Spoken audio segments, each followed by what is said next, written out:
నమస్కారం. V7 city న్యూస్కు స్వాగతం. విప్లవ రచయితగా, అభ్యుదయవాదిగా తెలుగు సాహిత్యానికి దశను దిశను మార్చిన కొద్దిమంది రచయితల్లో శ్రీశ్రీ ఒకరని రాయలసీమ రంగస్థలి చైర్మన్ గుండాల గోపీనాథ్ రెడ్డి అన్నారు. మహాకవి శ్రీశ్రీ 115వ జయంతి వేడుకలను తిరుపతిలోని రాయలసీమ రంగస్థలి కళాకారులు ఘనంగా నిర్వహించారు. ఆయన చిత్రపటానికి పుష్పాంజలి ఘటించారు. ఈ సందర్భంగా రాయలసీమ రంగస్థలి చైర్మన్ గుండాల గోపీనాథ్ రెడ్డి మాట్లాడారు. శ్రీశ్రీ గారి 115వ జయంతి సందర్భంగా రాయలసీమ రంగస్థలి ఆధ్వర్యంలో ఆయన చిత్రపటాన్ని పుష్పాంజలి ఘటించి ఘన నివాళి అర్పించాము. తెలుగు సాహిత్యానికి దశ దిశ వ్యాప్తి చేసిన మహాకవి శ్రీశ్రీ గారు ఆయన జయంతి ఈరోజు. ముఖ్యంగా ఆయన రచించిన మహాప్రస్థానం పుస్తకం ఎవర్ గ్రీన్గా నిలిచింది. ఆయన రచనల వల్ల అన్ని వర్గాల ప్రజల్లో చైతన్యం తీసుకుని వచ్చారు. అలాంటి మహాకవి శ్రీశ్రీ గారి జయంతిని ఈరోజు జరుపుకుని ఆయన ఘన నివాళులర్పించారు. మే 2వ తేదీన విజయవాడలో అమరావతి రాజధాని పనుల నిర్మాణానికి గాను ప్రధానమంత్రి మోడీ చేతుల మీదుగా శ్రీకారం చుట్టేందుకు రాష్ట్ర ప్రభుత్వం సంసిద్ధమైందని టీడీపీ తిరుపతి పార్లమెంటరీ నియోజకవర్గ అధ్యక్షులు గోల నరసింహ యాదవ్ పేర్కొన్నారు. తిరుపతి ప్రెస్ క్లబ్లో బుధవారం ఉదయం జరిగిన మీడియా సమావేశంలో ఆయన మాట్లాడారు. అక్కడ ఒక వారం ఇక్కడ ఒక వారం అది ఎవరు ఉండారు ఇంకా మనోళ్ళు జేసీబీ ఉందాడు. ఎవరు అదే ఏం మున్సిపాలిటీ వాళ్ళ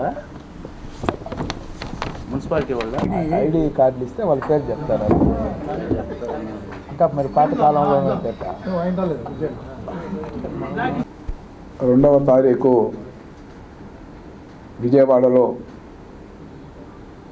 అమరావతి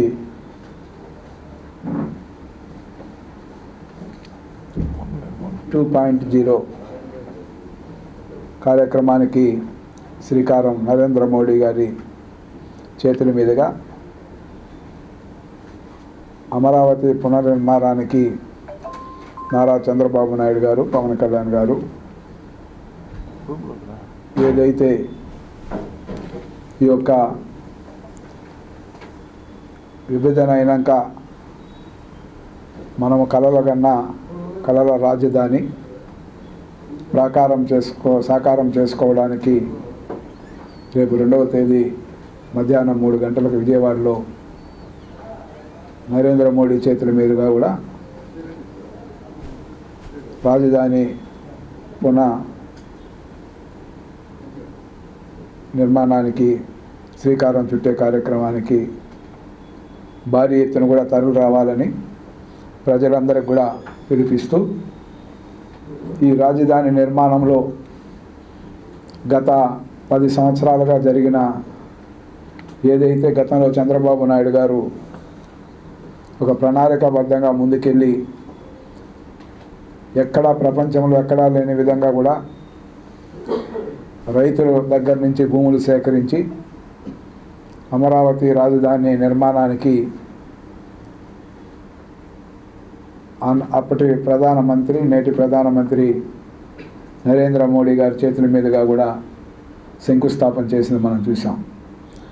ఆనాటి నుంచి చంద్రబాబు నాయుడు గారి పరిపాలనలో రోడ్స్ నిర్మాణం కానీ, సచివాలయ నిర్మాణ కార్యక్రమం కానీ, అదేవిధంగా అసెంబ్లీ శాసన మండలి నిర్మాణాలు కానీ, అదేవిధంగా మొత్తం రాజధాని అన్నిటికి కూడా లింక్ రోడ్లన్నీ కూడా భారీ ఎత్తున కూడా భావి తరాలు మళ్ళీ కూడా ఎలాంటి ఇబ్బందులు లేకుండా రాజధాని నిర్మాణానికి శ్రీకారం చుట్టి పనులు స్టార్ట్ చేయడం జరిగింది. అదేవిధంగా ఆ రోజు మళ్ళా జగన్మోహన్ రెడ్డి 5 సంవత్సరాల పరిపాలనలో ఏ విధంగా రాజధానికి భూములు ఇచ్చిన రైతుల్ని ఏ విధంగా ఇబ్బంది పెట్టారు, ఏ విధంగా కేసులు పెట్టాడు, ఏ విధంగా నిర్మాణానికి సంబంధించి అసత్య ప్రచారాలని ఏ విధంగా చేశారో మనం చూసాం. సెట్టిపల్లి పంచాయతీ నుండి 5 పంచాయతీలుగా ఏర్పడిన మంగళం ప్రాంతంలో కూటమి ప్రభుత్వం అధికారంలోకి వచ్చాక పంచాయతీ అధికారులపై రాజకీయ ఒత్తిళ్లు పెరిగిపోతున్నాయని, సచివాలయ సిబ్బంది నుంచి విమర్శలు వస్తున్నాయని, కూటమి నేతలు తమ వారికి పంచాయతీలో చోటు కల్పించేందుకు ఉన్న సిబ్బందిని ఇబ్బందులకు గురి చేస్తున్నారన్న ఆరోపణలు ఇటీవల ఎక్కువయ్యాయి. వాస్తవ పరిస్థితులను పరిశీలిస్తే మంగళం పంచాయతీలో కార్యదర్శి తరువాత కీలకమైన బిల్ కలెక్టర్ పోస్టుకు ఇప్పటికే ఉన్న వ్యక్తి స్థానంలో మరొకరిని పంచాయతీ సెక్రటరీ అనుమతి లేకుండానే కూర్చోబెట్టారు. మంగళం పంచాయతీపై V7 city news special story. మంగళం పంచాయతీ బిల్ కలెక్టర్ కుర్చీలో ఇప్పటికే పనిచేస్తున్న వ్యక్తి కాకుండా నూతనంగా ఆ స్థానంలో అధికార పార్టీ నాయకులు చెప్తున్న వ్యక్తిని కూర్చోబెట్టారు. మంగళం పంచాయతీలో ఈ బిల్ కలెక్టర్ పోస్టుకు జరుగుతున్న కుర్చీలాట నియోజకవర్గ ఎమ్మెల్యేకు తెలిసింది. దీనిపై ఎమ్మెల్యే పార్టీ నేతలతో కూడా సమాలోచన చర్చలు జరుపుతున్నట్లు సమాచారం. సాధారణంగా పంచాయతీలో పనిచేస్తున్న ఏదేని సిబ్బందిని మార్చాలంటే పంచాయతీ వార్డు సభ్యుల సమావేశాన్ని నిర్వహించాల్సి ఉంది. వార్డు సభ్యుల సమావేశంలో అజెండాలో పంచాయతీలో జరుగుతున్న అభివృద్ధి కార్యక్రమాలపై పంచాయతీకి ఇబ్బందికర సిబ్బందిని మార్చాలనుకుంటే వార్డు సభ్యులందరూ తీర్మానం చేసి సంతకాలు చేయాల్సి ఉంటుంది. కానీ ప్రస్తుతం జరుగుతున్న బిల్ కలెక్టర్ కుర్చీలాటలో ఉన్న వ్యక్తిని తొలగించడానికి కొత్త వ్యక్తిని నియమించడాన్ని ఎటువంటి వార్డు సభ్యుల తీర్మానం లేదని తెలుస్తోంది. ఆ పంచాయతీలో కార్యదర్శితో పని లేకుండా నాయకులు చెప్పిందే ఆటగా మారింది.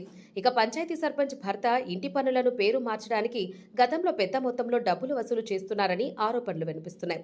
ఎన్నడూ లేని విధంగా పంచాయతీ సిబ్బందిపై రాజకీయ ఒత్తిళ్లు తీసుకువచ్చి తొలగింపు కార్యక్రమాలు చేయడం పట్ల కొంతమంది పెదవి విరుస్తున్నారు. గతంలో అదనపు బిల్ కలెక్టర్లు ఎందుకని ప్రశ్నించిన వారే నేడు అధికారం చేపట్టాక అదనపు బిల్ కలెక్టర్లను నియమించుకున్నారని విమర్శలు ఉన్నాయి. అయినప్పటికీ పంచాయతీలో కొనసాగుతున్న ఆ వ్యక్తి బిల్ కలెక్టర్ స్థానం కోసం కుర్చీలాట ఆడుతుండడం పట్ల వార్డు సభ్యులు, ప్రజలు అయోమయ స్థితిలో ఉన్నారు. ఈ పరిస్థితిపై నియోజకవర్గ ఎమ్మెల్యే, మహిళా అధికారిని ఇబ్బంది పెడుతున్న నాయకులపై ఎటువంటి చర్యలు తీసుకుంటారో వేచి చూడాలి. రాష్ట్ర వ్యాప్తంగా దేవాలయాల్లో జరిగే నిర్మాణ పనుల్లో నాణ్యత ప్రమాణాలను ప్రభుత్వం గుర్తించాలని, నాసిరకం పనుల వల్లే గోడకూలి అమాయకులైన 8 మంది భక్తులు మృతి చెందారు. బాధితులకు వెంటనే ఎక్స్గ్రేషియా ప్రభుత్వం చెల్లించాలని బోడే రామచంద్ర యాదవ్ డిమాండ్ చేశారు. తిరుపతిలో జరిగిన విలేకరుల సమావేశంలో ఆయన మాట్లాడారు.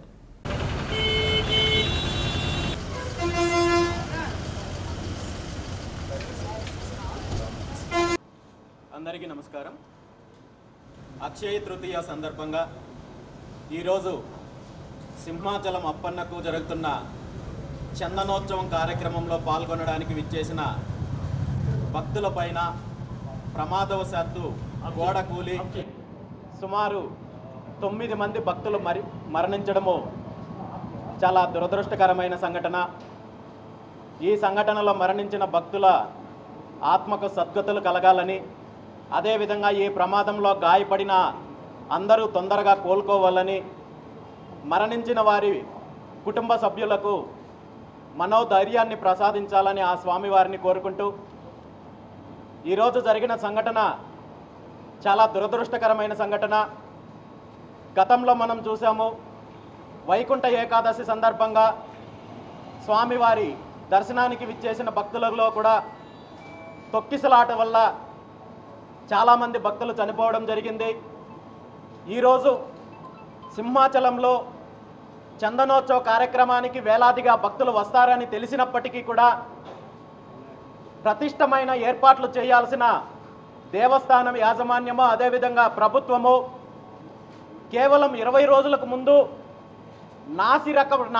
నాణ్యత లేకుండా నాసిరకంగా అప్పటికప్పుడు గోడలు నిర్మించడము, ఆ గోడల్లో కూడా ఎటువంటి ప్రమాణాలు లేకుండా నాసిరకంగా నిర్మించడము, వేలాదిగా భక్తులు వస్తున్నప్పుడు ఎటువంటి జాగ్రత్తలు తీసుకోకుండా ఈ విధంగా పర్వదినాలు జరిగినప్పుడల్లా ఏదో ఒక సంఘటన జరగడము, భక్తులు ప్రాణాలు కోల్పోవడము చాలా దురదృష్టకరమైన సంఘటన. ఇలాంటి సంఘటనలు జరిగినప్పుడు భవిష్యత్తులో ఇలాంటి సంఘటనలు జరగకుండా చర్యలు తీసుకోవాల్సిన ప్రభుత్వము సంఘటన జరిగిన ప్రతిసారి కూడా దీనికి కుంటి సాకులు వెతుక్కొని తప్పించుకునే ప్రయత్నం చేస్తోంది తప్ప బాధ్యతగా వ్యవహరించడం లేదనేది ఈరోజు ప్రభుత్వము, మంత్రులు ఇస్తున్న ప్రకటనలు చూస్తే అర్థమవుతోంది.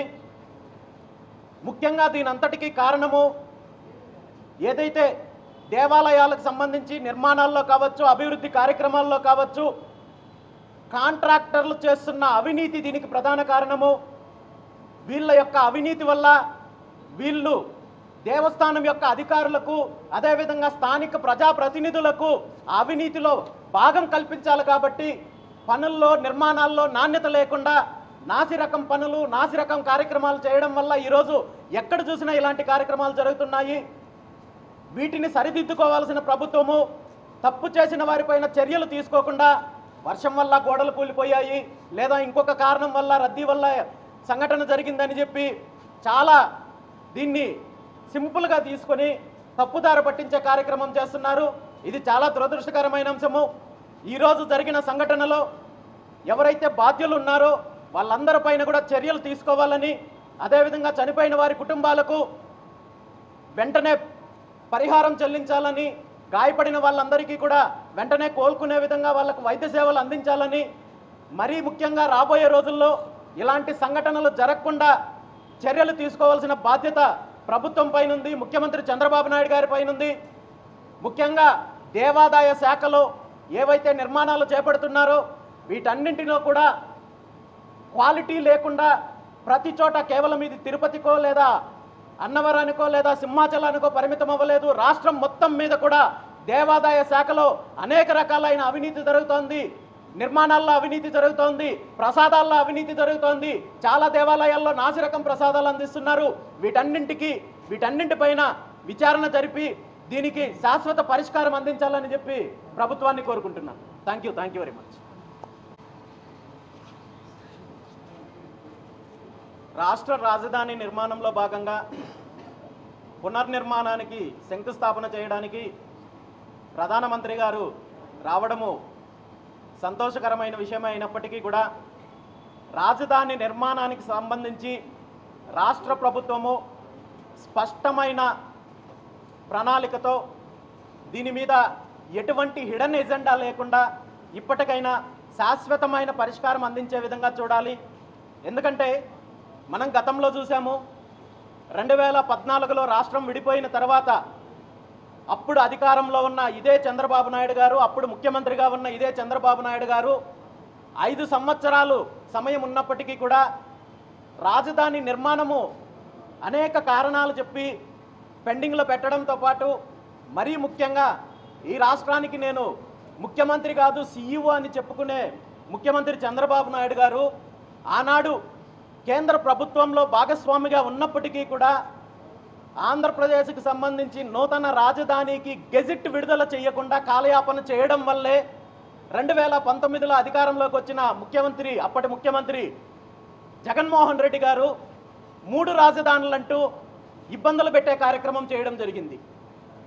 2014 నుండి 21 వరకు కూడా 2014 నుండి 19 వరకు 5 సంవత్సరాల అధికారంలో ఉన్నప్పటికీ కూడా ఆంధ్రప్రదేశ్ రాజధానికి సంబంధించి శాశ్వత పరిష్కారాన్ని అందించడానికి ఆనాడు కేంద్ర ప్రభుత్వం పైన ఒత్తిడి తెచ్చి గెజిట్ తీసుకొచ్చినట్టయితే జగన్మోహన్ రెడ్డి గారికి అసలు 3 రాజధానుల నిర్ణయం తీసుకునే అవకాశమే లేకుండా పోయిండేది.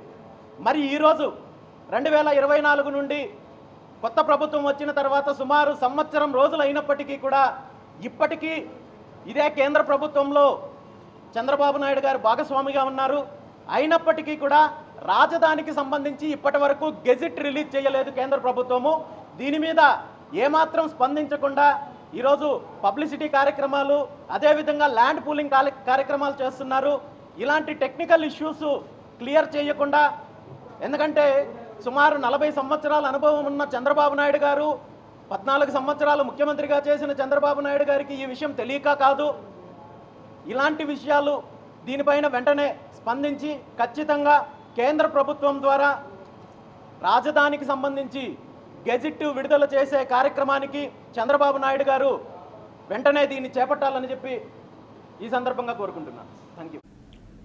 మంగళం పరిధిలోని తిరుమల నగర్ గ్రామ పంచాయతీ పరిధిలో 2020 నుండి 2025 వరకు దాదాపుగా 77 భవంతుల నిర్మాణం జరిగినట్లు రికార్డుల్లో పేర్కొన్నారు. ఇందులో G+3, G+4, G+5 భవంతులు ఉన్నాయి. తుడా నుండి G+3 అనుమతులు పొందినవి 8 మాత్రమే. మిగిలిన వాటికి అసలు అనుమతులు ఉన్నాయో లేవో పర్యవేక్షించడానికి అనుమతులు జారీ చేయాల్సిన పూర్తి బాధ్యత కలిగిన తిరుపతి పట్టణాభివృద్ధి సంస్థ పట్టించుకున్న దాఖలాలు లేవని నిస్పష్టంగా తెలుస్తోంది. వాస్తవంగా పంచాయతీ పరిధిలో తుడా అప్రూవల్ జరిగితే తుడా కార్యాలయం నుండి అప్రూవల్ జరిగిన ప్లాట్లకు సంబంధించిన ఫైల్ పంచాయతీ కార్యదర్శికి పంపాల్సి ఉంటుంది. అలానే పంచాయతీ పరిధిలో పంచాయతీ అప్రూవల్ పొందిన ప్లాట్లకు సంబంధించి తుడాకు కట్టిన నగదు రుసుములతో సంబంధించిన ఫైల్ పంచాయతీ నుండి తుడాకు పంచాయతీ సిబ్బంది చేరుస్తూ ఉంటారు. అయితే ఏడాది కాలంగా ఇటువంటి ప్రక్రియ జరిగినట్లుగా కనిపించడం లేదు. ఏదేని అనుమతి లేని నిర్మాణాలు జరుగుతూ ఉంటే ప్రభుత్వ విభాగాలు సమన్వయపరుచుకొని అనుమతి లేని భవన నిర్మాణాలను అడ్డుకోవడం, అక్రమంగా నిర్మించిన నిర్మాణాలను తొలగించడం చేయాల్సి ఉంది.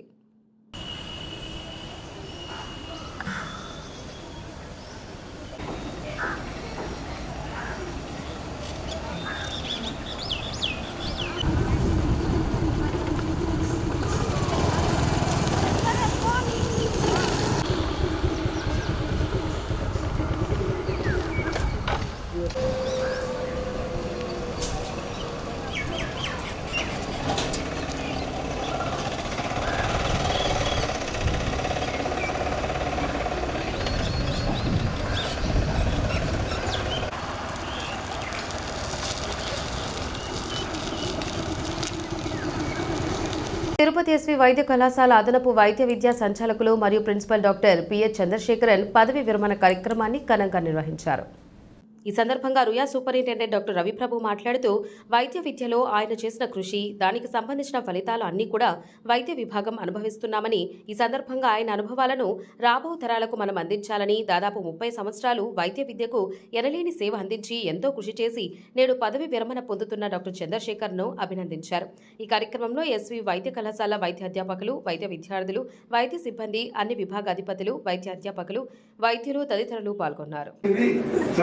అంటే ఏమండి అది చాలా కష్టపెడతారు మీరు, వాళ్ళందరినీ నాతో పాటు తీసుకెళ్ళిపోవడానికి అనుమతించండి సర్కలకంటే నాయన నీకు వీసా ఇచ్చాను కానీ వాడికి పాస్పోర్ట్ లేవు ఏమి లేవు, వాడి ఇక్కడే ఉండాలి, మీకు ఒకటికి అనుమతిస్తామంటే సరే ఒక పని చేస్తాము, మన ఇద్దరం జూదం ఆడదాము, జూదం ఆడితే నేను ఒకవేళ కనుక గెలిస్తే నేను చెప్పినట్టుగా మీరు కాపులను వదిలేయండి, మీరే గెలిచారనుకోండి నేనే ఉండిపోతాను, సరే యమధర్మరాజు సరే ఆడుకుంటాను. తిరుపతి అలిపిరి పోలీస్ స్టేషన్ పరిధిలో రాఘవేంద్ర నగర్లో ప్రణాళికాబద్ధంగా వృద్ధురాలిని హత్య చేసి ఆమె వద్ద ఉన్న బంగారు ఆభరణాలను అపహరించిన హత్య కేసులో 5 నిందితులను పోలీసులు అరెస్ట్ చేశారు. వారి వద్ద నుండి 13 లక్షల విలువ కలిగిన 129 గ్రాముల బంగారు ఆభరణాలు, 2 జతల వెండి కాలి గొలుసులు, 35,000 నగదును స్వాధీనం చేసుకున్నారు. బుధవారం అలిపిరి పోలీస్ స్టేషన్లో ఏర్పాటు చేసిన విలేకరుల సమావేశంలో ఈస్ట్ డీఎస్పీ భక్తవత్సలం వివరాలను మీడియాకు వెల్లడించారు. ఏప్రిల్ 11వ తేదీ మనకి శాంతమ్మ అనే ఆమె సందేహాస్పద మృతిగా ఒక కేసు రిపోర్ట్ అయింది. ఆ కేసు దర్యాప్తులో భాగంగా దర్యాప్తు తర్వాత డాక్టర్ గారు ఆ శవానికి పోస్ట్మార్టం చేసేసి ఈమెను ఎవరో బలవంతంగా చంపినట్లుందని చెప్పడం జరిగింది. ఆ పిఎం సర్టిఫికేట్ ఆధారంగా ఆ శాంతమ్మ మరణాన్ని మర్డర్ కేసుగా ఆల్టర్ చేయడం జరిగింది. ఆల్టర్ చేసి తర్వాత దర్యాప్తులో భాగంగా ఈరోజు మార్నింగ్ ఉదయం 6 గంటలకి ఈ 5 మందిని బిజిలి జగదీష్, ఉయ్యాల హర్షిత, బండి పవన్ కుమార్, జమ్మలమడుగు శశిరేఖ, గూడూరు మురళిలను ఈరోజు మధ్యాహ్నం 12 గంటలకి తిమ్మనాయుడుపాలెం బస్టాప్ వద్ద అరెస్ట్ చేయడం అయింది. వాళ్ళని విచారిస్తే ఇందులో జగదీష్, హర్షిత అనే వాళ్ళు ఎవరైతే మరణించారో శాంతమ్మ వాళ్ళ ఇంట్లోనే పోయిన నెల మార్చి నెల లాస్ట్ వీక్లో బాడుకు దిగడం జరిగింది.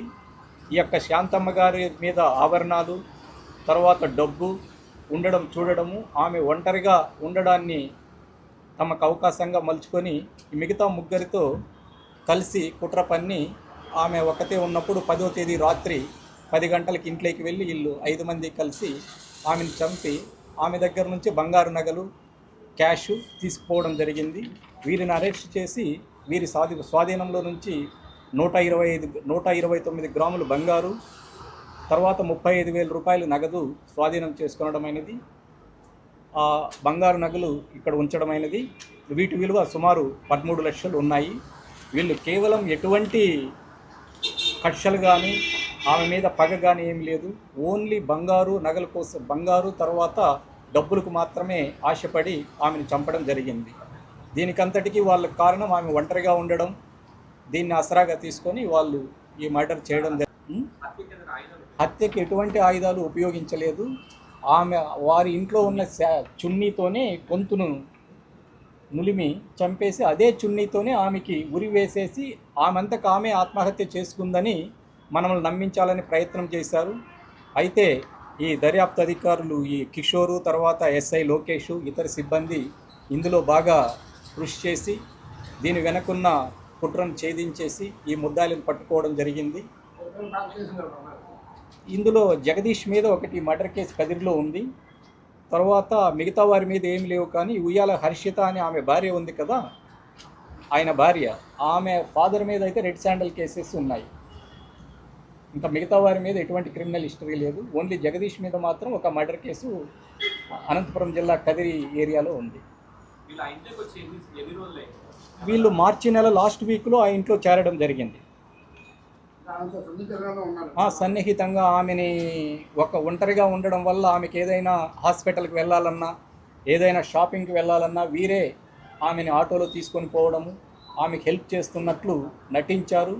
అందులో భాగంగానే ఈవెన్ రాత్రి 10 గంటలప్పుడు వీళ్ళు డోర్ తట్టినా కానీ మనకు తెలిసిన వాళ్ళేనని ఆమె వాకిలి తీయడం ఇదంతా జరిగింది. ఆ ఫ్లోర్లో ఈమె 4th ఫ్లోర్లో ఉండేది చనిపోయిన ఆమె. వీళ్ళు వచ్చేసి 2nd ఫ్లోర్లో ఉండేవారు, ఈ జగదీష్ ఆయన భార్య. తిరుపతి అర్బన్ పరిధిలోని మంగళం తుడా క్వార్టర్స్లో భవన నిర్మాణ సమయంలో 3 మేస్త్రీలు మృతి చెందిన కుటుంబ సభ్యులకు న్యాయం జరగకపోవడంతో రుయా ఆసుపత్రి వద్ద ఆందోళనకు దిగారు.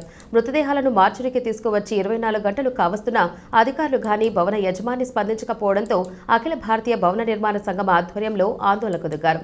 ఈ సందర్భంగా వారు మాట్లాడారు. అంటున్నారు 6 లక్షలు ఇస్తాము పోండి అని అంటున్నారు. 6 లక్షలకు మేమేం పెట్టుకొని ఏం పోషించుకొని తినాలి? మా బిడ్డలు ఎట్ట బతకాలా, ఎట్ట చేయాలా? నా బిడ్డలు రోడ్డు మీద పడ్డారు, అల్లుడు చచ్చిపోయినాడు, కొడుకు చచ్చిపోయినాడు. దానికి మేము ఒప్పుకోలేదు. మాకు న్యాయం పరిష్కారం కావాలి, మాకు న్యాయం కావాలి. 50 లక్షలకు 6 లక్షలు అంటున్నారు వాళ్ళు. అదేమనంటే ఆ మాట అంటున్నారు. లేదా మా పానాలు, నా బిడ్డల పానాలు ఎట్టొచ్చారు అట్టనే ఇచ్చి పంపండి అని అంటున్నా. నాకు ఇది మట్టుకు మీరు న్యాయం చేయాలా, ఇంకెంతకంటే.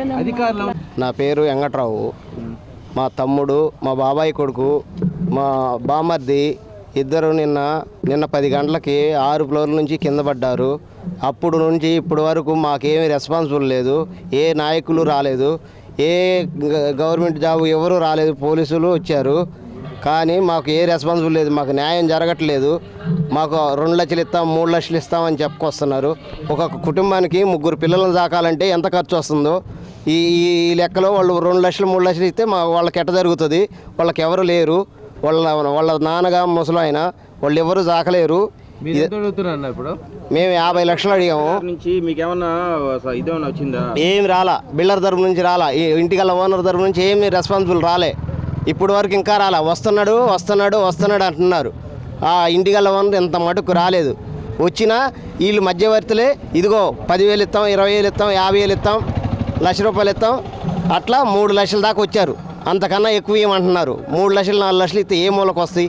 ఆ డబ్బులు వద్దు, మాకు ఏమొద్దు, మమ్మల్ని తీసుకొని వెళ్ళిపోతాం. ఇదే మా నిర్ణయం. నిన్న మన మంగళం తుడా క్వార్టర్స్ పరిధిలో భవనం 6 అంతస్తుల భవనం నుండి 3 కార్మికులు కింద పడి దుర్మరణం చెందడం జరిగింది. ఆ విషయం తెలుసుకున్న వెంటనే మేము కూడా మన స్థానిక స్థలానికి వచ్చి అక్కడంతా పరిగెట్టించి ఇక్కడ మన పోస్ట్ మార్టం రిపోర్ట్ దగ్గర కూడా రావడం జరిగింది. వాళ్ళు ఎవ్వరు కూడా ఆర్డీఓ గారు కావచ్చు, అధికారులు కావచ్చు, ఎవరు కూడా నిమ్మకు నీరెత్తినట్టు ఎవరు కూడా పట్టించుకున్న పాపానైతే పోలేదు. నిన్న నుంచి మేము ఇక్కడే పడిగాపులు కాస్తున్నాం. ఎటువంటి న్యాయం చేసే విధానంలో అయితే ప్రభుత్వం కానీ అధికారులు కానీ ఎవరు కూడా వచ్చే ప్రయత్నం అయితే చేయలేదు. అదేవిధంగా బిల్డింగ్ సంబంధించి కూడా వాళ్ళ యజమానులు కూడా ఎవరు కూడా నేను వచ్చి ఇక్కడ మాకు సంప్రదించడం కానీ వాళ్ళకి చెప్పడం కానీ ఎలాంటి హామీలు ఇవ్వడం కానీ జరగలేదు. కాబట్టి మేము భవన నిర్మాణ కార్మికులుగా నిన్న సంఘాల వాళ్ళందరితో వాళ్ళు కలిసి మాట్లాడితే మాకు న్యాయం చేస్తారని చెప్తున్నారు. మేము వాళ్ళ మీద పూర్తి నమ్మకం మాకు ఉంది అని చెప్పి కూడా వీళ్ళు చెప్పడం జరిగింది, మృతుల కుటుంబాలు. కానీ ఈరోజు చూసుకుంటే వాళ్ళకి ఎటువంటి న్యాయం చేయకుండా మృతదేహాలను తరలించే ప్రయత్నం చేస్తుంటే మళ్ళీ మృతులకు సంబంధించినటువంటి బంధువులు మా దగ్గరికి వచ్చి అయ్యా మాకు అన్యాయం జరుగుతుంది, మీరందరూ కలిసి మాకు న్యాయం చేయాలని చెప్పి మా దగ్గరికి రావడం జరిగింది. అదేవిధంగా తిరుపతిలో ఉన్నటువంటి అన్ని భవన నిర్మాణ కార్మికుల సంఘాలు కూడా కలుసుకొని ఈరోజు వాళ్ళకి న్యాయం జరిగేంత వరకు కూడా మేము విశ్రమించమని చెప్పి ఇక్కడ కూర్చోవడం కూడా జరిగింది. అధికారులు ఇప్పటి వరకు కూడా స్పందించినటువంటి విషయం గమనార్హంగా మీరు గమనించుకోవాల్సిన విషయం. ఇకనైనా అధికారులు స్పందించి ఆర్డీఓ గారు వాళ్ళకి తగు న్యాయం చేస్తారని చెప్పి కూడా మేము తెలియజేసుకుంటున్నాం. లేదన్నా, బిల్డింగ్ ఓనర్స్ అయితే ఇంతవరకు ఎవరు కూడా రాలేదు. ఇప్పుడేదో వాళ్ళ తరపున ఒకరో ఇద్దరు వచ్చి మాట్లాడతామని చెప్తున్నారు. నిన్న నుంచి ఇప్పటి వరకు కూడా ఎటువంటి సమాచారం వాళ్ళు మనకు ఇవ్వలేదు, రాలేదు. వీళ్ళైతే ఖచ్చితంగా 50 లక్షల రూపాయలు మా కుటుంబానికి ఇవ్వాలని చెప్పి వాళ్ళు గట్టిగా డిమాండ్ చేస్తున్నారు. ఎందుకంటే ఒక్కొక్కరికి 2 పిల్లకాయలు ఉన్నారు, వాళ్ళకి ఎటువంటి జీవనోపాధి లేదు. వీళ్ళు కష్టపడితే తప్పనిస్తే వాళ్ళకి జీవనం జరిగేది కష్టంగా ఉంటుంది. అందులో వీళ్ళ ఏజ్ కూడా 35 నుంచి 40 లోపలనే ఉంది. వీళ్ళేం వయసు అయిపోయిన వాళ్ళు వేరే వరం కాదు. వీళ్ళ జీవనాధారం ఎప్పటికీ వాళ్ళు చనిపోయిన కుటుంబాలకి చనిపోయిన వాళ్ళే జీవనాధారం. కాబట్టి ఇకనైనా అధికారులు స్పందించి వెంటనే ఇంకా నిమ్మకు నీరెత్తినట్టు ఉండడం కరెక్ట్ కాదు. వెంటనే స్పందించి వాళ్ళకి తగు న్యాయం చేస్తారని చెప్పి కూడా మేము అందరం భవన నిర్మాణ కార్మికుల సంఘం నుంచి మేము కోరుకోవడం జరుగుతుంది. ఇప్పటి వరకు కూడా సరైన సమాచారం లేదు. వాళ్ళైతే చర్చలు జరుపుతున్నాయి. దానికి ఏ విషయమైన సమాచారం వచ్చినప్పుడు దాన్ని చేస్తామని కూడా తెలియజేసుకుంటాం. అదే వాళ్ళతో మృతుల కుటుంబాలతో మాట్లాడుకోవడం జరుగుతుంది. వాళ్ళు సరైన సమాచారం అయితే వరకు ఇంతవరకు రావడం లేదు. లేదండి. శ్రీవారి దర్శనార్థం తిరుమలకు వచ్చిన తెలంగాణ బీజేపీ ఎమ్మెల్యే ఠాగూర్ రాజ్ సింగ్ తిరుగు ప్రయాణంలో తిరుపతిలో మీడియాతో మాట్లాడారు. ఉగ్రదాడిపై తెలంగాణ సీఎం 2 విధాలుగా మాట్లాడుతున్నారని మండిపడ్డారు. ఉగ్రదాడిపై తెలంగాణ సీఎం ఓవైసీతో కలిసి హైదరాబాద్లో క్యాండిల్ ర్యాలీ చేస్తూనే మరోవైపు పాకిస్తాన్ జెండా కనిపిస్తే అరెస్ట్ చేయాలని ఆదేశాలు ఇవ్వడం ఏంటని ప్రశ్నించారు. నేను తిరుమల దేవస్థానంకి వచ్చినాను దర్శనం గురించి. నా ఆఫీస్ గడప కాడ పాకిస్తాన్ ఫ్లెక్స్ మా కార్యకర్తలు పెట్టినారు. అంటే నా ఆఫీస్కి వచ్చే పోయేలు ఆ పాకిస్తాన్ జెండాని తొక్కి రావాలని. కానీ మా తెలంగాణ పోలీస్, మా ఏసీపీ గారు, డీసీపీ గారు, ఇంకా ఎవరు వచ్చినారు నాకైతే తెలియదు, కానీ పోలీసు వాళ్ళు వచ్చి ఆ జెండాని తీసి వెళ్ళినారని మా కార్యకర్తలు మాకు ఫోన్ చేసినారు. నేను పోలీసు వాళ్ళకి అడిగిన అసలు ఎందుకు తీసినారు అంటే పోలీసు వాళ్ళు అంటున్నారు అది పాకిస్తాన్ జెండా కాదు, ఒక మతానికి చెందిన జెండా అని పోలీస్ అధికారులు అంటే నేను గూగుల్లో సెర్చ్ చేసి పోలీస్ అధికారులకు పంపించిన. చూడండి పాకిస్తాన్ జెండానే. మీకు ఇంత కూడా అవగాహన లేకపోతే ఎట్లా అంటే పోలీసు వాళ్ళు అప్పుడు అంటున్నారు హౌ ఇది పాకిస్తాన్ జెండానే అంటే. ఒకవైపు తెలంగాణ ముఖ్యమంత్రి గారు ఓవైసీతోని కలిసి క్యాండిల్ మార్చ్ తీసినారు. అక్కడ పహల్గాంలో టెర్రరిస్టు దాడిలో చాలా మంది మనోళ్ళు చనిపోయినారని. ఇంకోవైపు పోలీసు వాళ్ళకి ఆదేశం ఇస్తున్నారు ఎవరైనా పాకిస్తాన్ జెండా రోడ్ పైన కానీ మాల్ గడప కాడ కానీ ఏదైనా రాజకీయ నేతలు గడప కానీ పెడితే వాళ్ళపైన యాక్షన్ తీసుకోవాలని. మా ముఖ్యమంత్రి గారు 2 వైపు పనిచేస్తున్నారు. అసలు పాకిస్తాన్ జెండాకి మా పోలీసు వాళ్ళకి ఎందుకు ఇంత ప్రేమ మాకు అర్థమైతలేదు. కానీ మంచి ఒక మీటింగ్ ప్రధానమంత్రి మోదీ గారు ఢిల్లీలో చేసిన హై లెవెల్ మీటింగు. ఒక 3-4 డేస్లో పాకిస్తాన్ ఒక టెర్రరిజంకి ఒక ఫ్యాక్టరీ తయారైపోయింది. 100% పాకిస్తాన్ పైన వార్ అయితే జరుగుతుంది. మూమెంట్ అయితే అట్లనే కనబడుతుంది. ఈ వార్తలు ఇంతటితో సమాప్తం. నమస్కారం.